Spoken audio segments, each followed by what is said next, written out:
And here's the huge dilemma which people try to solve. How much of your privacy are you prepared to sacrifice for security? There's a tension between those two things.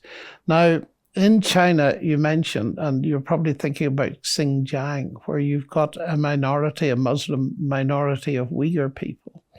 The surveillance level on them is unbelievable. Every few hundred meters down the street, they have to stop, they have to hand in their smartphones. The smartphones are loaded with all kinds of stuff by the government. Their houses have QR codes outside them as to how many people live there and all this kind of thing. And I don't know how many, it's way over 1 million, I believe, are being held as a result of what is being picked up by artificial intelligence systems in re-education centers. And the suspicion is that the culture is being destroyed and eradicated. That's the one hand. That's in one particular province. But elsewhere in China, we have now the social credit system that apparently will be rolled out in the entire country. We're given, say, you and I were given to start with, let's say, 300 social credit points.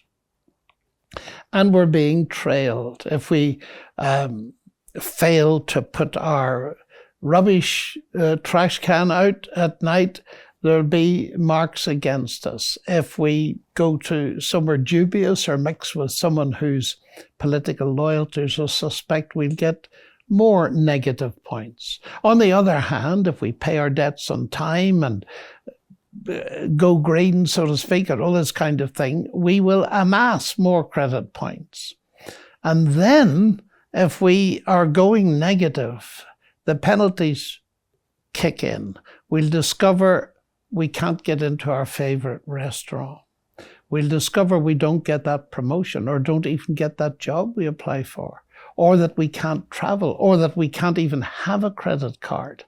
And this is being rolled out, and the list of penalties and things that have actually been recorded is just very serious.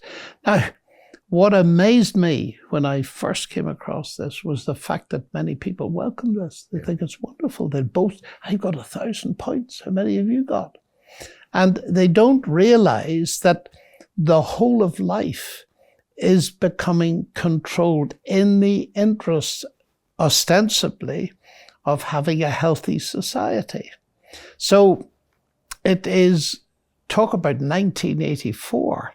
Now, this is not futuristic speculation. This is already happening. George Orwell, you mentioned him, who wrote 1984. He talked about Big Brother watching you, and that technology would eventually, it is doing it. This is narrow AI. This is not futuristic in any way. It's what's actually happening at the moment. And you mentioned briefly the fact that all this stuff exists in the West, except, and the point has been made forcibly, it's not quite yet under one central authority and control, but it is coming. We have credit searches. We have all kinds of stuff that is beginning to creep in the US and in the UK, and I presume also in Australia. And also we have even police forces here, I believe, who want the whole caboodle in here and want to be able to exert a much more serious level of control. And it is frightening, because what it does for human rights is well. So it occurs to me that, I love history, as I've mentioned. Authoritarian regimes have collapsed under their own weight. Typically, the people have risen up one way or another, and there's been an overturning. We've never had autocratic regimes that have had this surveillance capacity. There's, an estimated 400 million closed-circuit television sets in China. That's one for about every 3 people. I mean, it's mind-boggling. Oh, it is mind-boggling. And even here in the UK, what I'm told is that you're on a closed-circuit TV camera every 5 minutes when you're moving around. So it is very serious. And of course, the irony is, as I hinted at earlier, here we are with our smartphones that have got all these capacities, certainly at the audio level, and we're voluntarily wearing them. So we're voluntarily ceding part of our autonomy and our rights, really, to these machines when we don't really know what is being done with all the information. So we have a huge problem.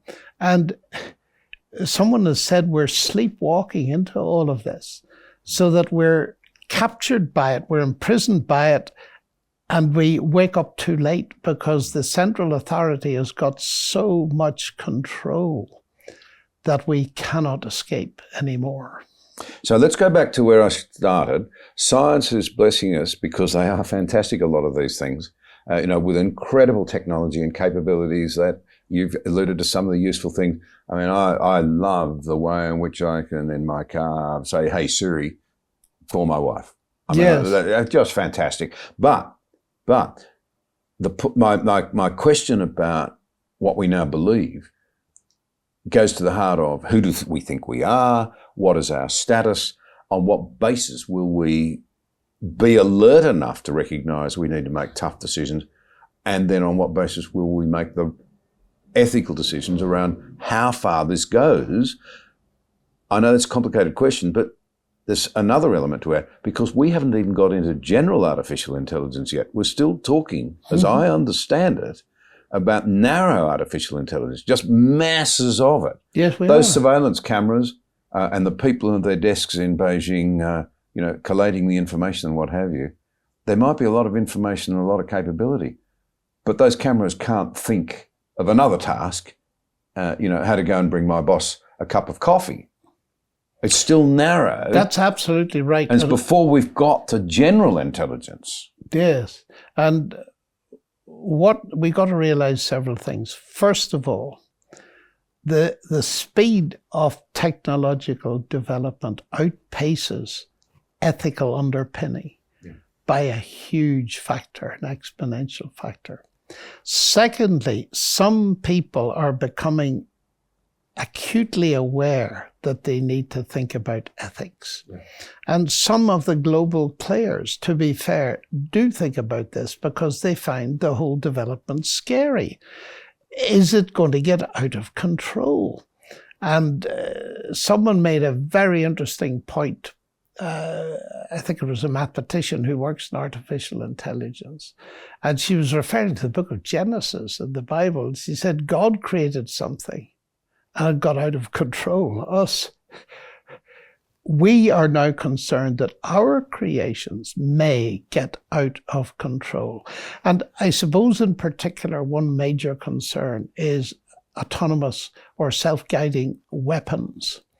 And that's a huge ethical field. Here's a man sitting in a trailer in the Nevada desert, and he's controlling a drone in the Middle East, and it fires a rocket and destroys a group of people.